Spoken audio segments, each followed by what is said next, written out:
오늘 전도서 3장 말씀 통해서 인생의 분복을 누리자 하는 제목으로 같이 은혜 나누겠습니다. 이 전도서를 얼핏 우리가 보면은요, 번뇌와 회의로 가득 찬 이런 허무주의 사상을 말하고 있는 책으로 보입니다. 그래서 이 전도서를 잘못 이해하게 되면은 염세주의 사상이나 혹은 반대로 쾌락주의에 떨어질 수 있습니다. 인생이 허무하니까 살아도 다 헛된 것이다. 그런 염세주의에 빠질 수 있고요.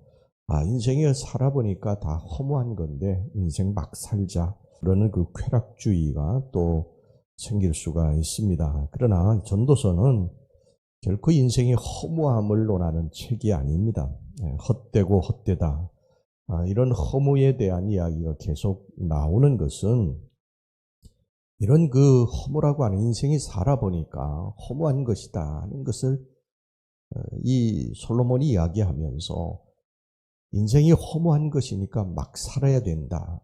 인생은 허무하니까 그냥 되는 대로 살아야 된다. 이러는 것이 아니라 인생은 정말 짧게 빠르게 지나가고 마는 것이니까 하루하루를 정말 하나님 안에서 살아야 된다. 그래서 이 솔로몬이요, 헛되다는 표현을 37회, 또 헤아래 이런 표현을 29회나 사용하면서 철저하게 하나님 없는 것들, 하나님 없이 사는 인생들에 대해서 헛된 것이라는 것을 계속해서 부르짖고 있습니다. 이건 솔로몬이 부귀영화를 다 살아보고 한 이야기 아닙니까? 자기가 솔로몬 같이 이제 이렇게 부귀영화를 누린 사람 없잖아요. 그런데 이 솔로몬이 자기가 부귀영화를 누리고 살아보니까 이 세상 다 마지막에 보니까 그게 다 헛된 것이더라.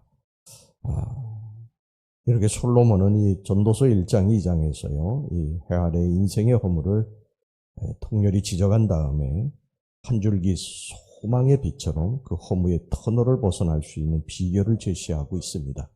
인생이라고 하는 것이 허무한 것인데 이 허무를 벗어날 수 있는 비결을 내가 너희들에게 제시하겠다. 이 솔로몬이 제시하는 오늘 이 비결이 뭐냐?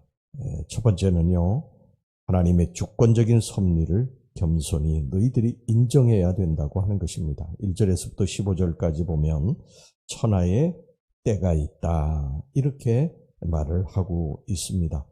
인간이 아무리 무엇을 계획하고 여러 가지 일들을 도모한다 할지라도 그것을 위해 땀 흘려 수고한다 할지라도 그것이 다 나중에 보면 자기의 뜻대로 되는 것이 아니라는 거예요.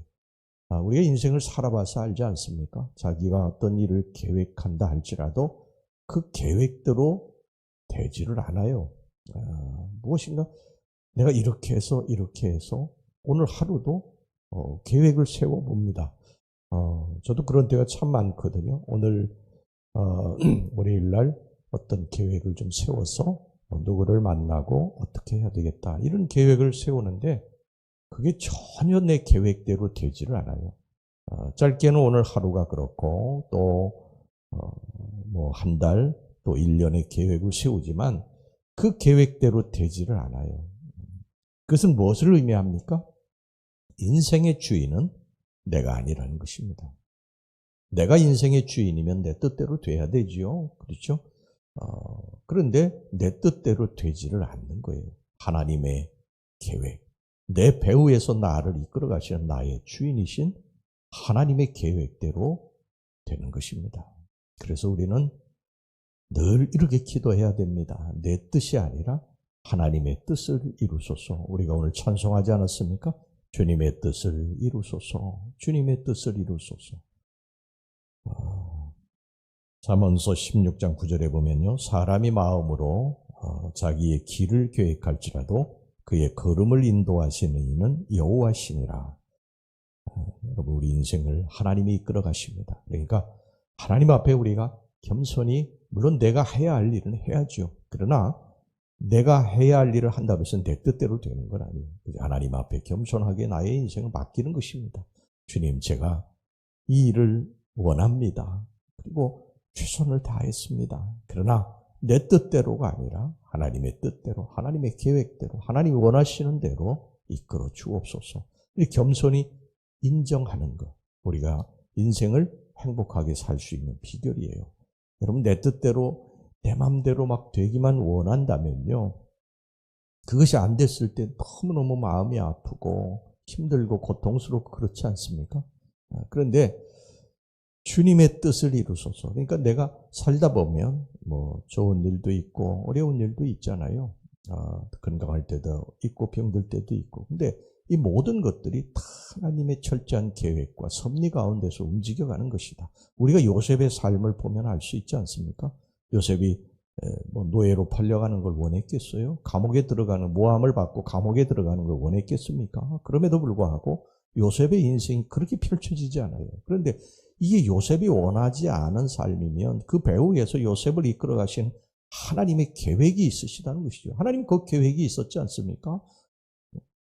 이 요셉을 애굽의 총리로 세워서 이스라엘 백성들 구원하고 그 애굽에 살도록 하시기 위한 하나님의 이 모든 게 철저한 계획 가운데, 요셉에게만 이런 계획이 있는 것이 아니라 저와 여러분들에게도 이런 계획이 있어서 하나님이 이끌어 가시는 줄로 믿습니다. 그러니까 우리는 겸손히 주님 앞에 나의 삶을 맡기는 것입니다.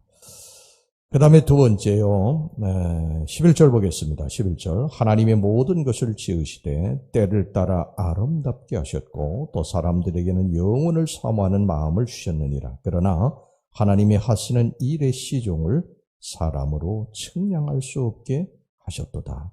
여러분, 인간은요, 해 위에 영원한 것을 사모해야 됩니다. 창세기 2장 7절을 보면 하나님께서 인간을 창조하실 때 흙으로 이렇게 빚으시고 그 코에 생기를 불어넣으셨다 그랬습니다. 하나님이 훅 하고 생기를 불어넣으셨어요. 이건 뭐냐면 하나님의 영을 불어넣으신 것입니다. 그래서 인간이 생명이 됐다 이렇게 말씀하지 않습니까? 그래서 인간은 우리 이 육신은 흙으로 지음받은 거예요. 그래서 이것은 이제 언젠가 우리들이 죽으면 흙으로 돌아가게 됩니다. 이것은 흙으로 돌아가지만 우리 속에 하나님의 영을 불어넣으셔서 창조하셨기 때문에 이 영은 하나님께로 다시 돌아가게 되는 거예요. 우리가 돌아가셨다 그러지 않습니까? 돌아가는 거예요. 육신은 흙으로 와서 흙으로 돌아가고 우리의 영은 하나님께로 이제 돌아가게 되는 것입니다. 그렇기 때문에 우리 인간은 육신만을 만족하기 위해서는 절대 인생이 행복하지 않다는 거예요. 우리들이 세상의 어떤 물질이나 권세나 지위 이런 것들을 가지면 행복할 줄 알지만 이것만 가지고는 안 된다는 거예요. 이것도 물론 있어야지요. 이것도 우리 육신을 위해서 필요한 것이니까 있어야 됩니다. 그러나 이것만 가지고는 절대 행복하지 않다.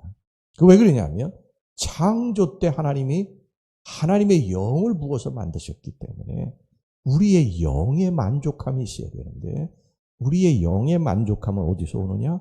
하나님으로부터 오는 것입니다. 그러니까 하나님과의 관계가 끊어지게 되면 우리 인생은 곤고해진다는 것입니다. 여러분, 교회를 다니면서도 하나님과의 관계가 끊어진 사람들이 너무 많이 있어요. 하나님과 대화하지 않아요. 사람도 여러분, 사람이 서로 대화하지 않으면요, 자꾸 오해가 생기게 되고 벽이 생기게 되고 그런 거예요. 부부도 그런 것입니다. 또 교우들도 그런 거예요. 그러니까 이런 관계들이 이 회복이 되려면 대화들을 해야 돼요. 대화들을. 서로 관계가 회복이 돼야 돼요. 하나님과의 관계도 똑같습니다. 하나님과의 관계도 영적으로 우리들이 깨어서 기도하는 게 이게 아무것도 아닌 것 같지만 절대 아무것도 아닌 게 아니에요. 하나님과의 관계가 이게 대화가 끊어지면 어색하게 되는 거예요. 그리고 우리 인생이 곤고해집니다. 누가복음 15장에 주님이 탕자의 비유를 통해서 그것을 분명히 우리들에게 말씀하시잖아요. 아버지 집을 떠나면 행복할 줄 알았더니 아니더라는 거예요. 그러니까 돌아오지 않습니까? 돌아와야 됩니다. 돌아와야지 우리 인생이 행복할 수 있게 될 줄로 믿습니다. 오늘 여기 본문 11절에 영혼을 사모하는 마음, 이에 영혼의 생기를 공급하는 것입니다. 그래야 인생에 만족이 있고 기쁨이 있습니다. 마지막으로 최후의 심판의 삶과 대비해야 됩니다.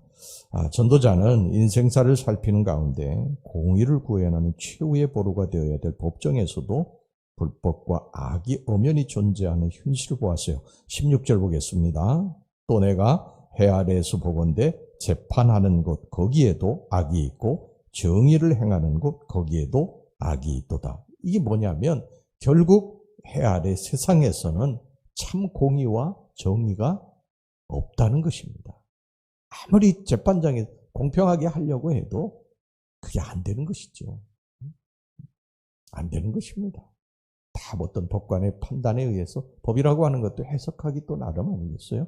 그렇기 때문에 공평과 정의를 행하는 법정에서도 굽은 것이 있기 때문에 이것이 이 땅에서는 올바른 정의가 펼쳐지지 않는다. 그건 어디 가서 펼쳐지느냐? 저 영원한 하늘나라의 심판대에서 그것이 온전하게 펼쳐지게 된다는 것입니다. 거기서만이 공의와 정의를 우리들이 올바로 볼 수 있다는 것이죠. 그러니까 우리가 이 땅에서 살아가는 모든 것들이 다 저 영원한 하늘나라에 이제 서게 될 때에 이 심판받는 그러한 일들이 될 것입니다.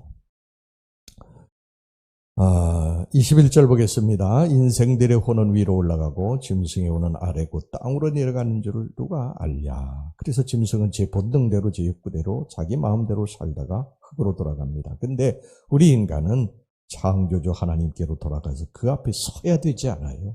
서야 됩니다.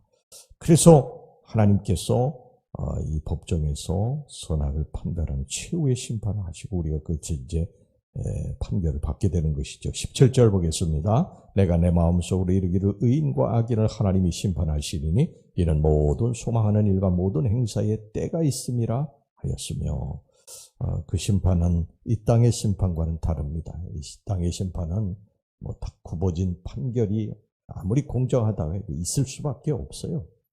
그러나 영원한 하늘나라에서는 그렇지 않다는 것입니다. 그러니까 우리 성도들은요, 이 땅에 최후 심판이 없는 것처럼 이 땅에서 멋대로 행동하는 불신자들의 모습을 부러워 있어도 안 되고 악을 쫓아서도 안 됩니다. 최후 심판을 대비하는 믿음으로 선을 행하는 그런 적극적인 삶을 살아야 될 줄로 믿습니다.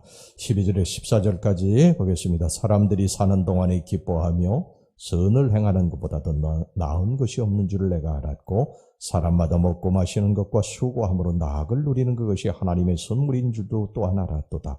하나님께서 행하신 모든 것은 영원히 있을 것이라. 그 위에 더할 수도 없고 그것이 덜할 수도 없나니 하나님이 같이 행하심은 사람들이 그의 앞에서 경외하게 하려 하시는 줄을 내가 알았도다. 오늘 이 세 가지 우리가 이 땅에서 하나님의 분복을 누리며 살 수 있는 그 비결에 대해서 같이 살펴보았습니다. 하나님의 주권적인 섭리를 우리가 겸손히 인정해야 된다. 내가 인생의 주인이 아니라 하나님이 주인이시다. 그 다음에 해 위에 영원한 것을 우리들이 사모해야 된다. 그리고 최후의 심판이 있음을 기억하며 살아야 된다. 이것이 인생을 행복하게 살 수 있는 비결입니다. 기도하겠습니다. 하나님 아버지, 우리가 인생의 주인이 아니라 하나님이 주인이십니다. 내 뜻대로 된다고 좋은 것이 아니라 하나님의 뜻대로 돼야 가장 좋은 것인 줄로 믿습니다. 주님, 힘들고 어려운 일이 있어도 거기에 하나님의 놀라우신 섭리와 또 계획이 있음을 믿고 하나님 앞에 터뜨려 기도하는 성도들이 되게 주시옵소서. 이 땅의 것만 바라보며 하나님 짐승처럼 살지 않게 하시고 저 영원한 나라의 것을 사모하며 살아갈 때 우리들의 인생에 진정한 기쁨과 만족이 있다고 말씀하셨사오니 주여 저 해 위의 것들을 주님의 것들을 사모하고 영적으로 주님과 끊어지지 않고 살게 주시옵소서. 하나님의 최후의 심판이 있음을 믿고 살게 하여 주시옵소서. 예수님의 이름으로 기도하옵나이다. 아멘.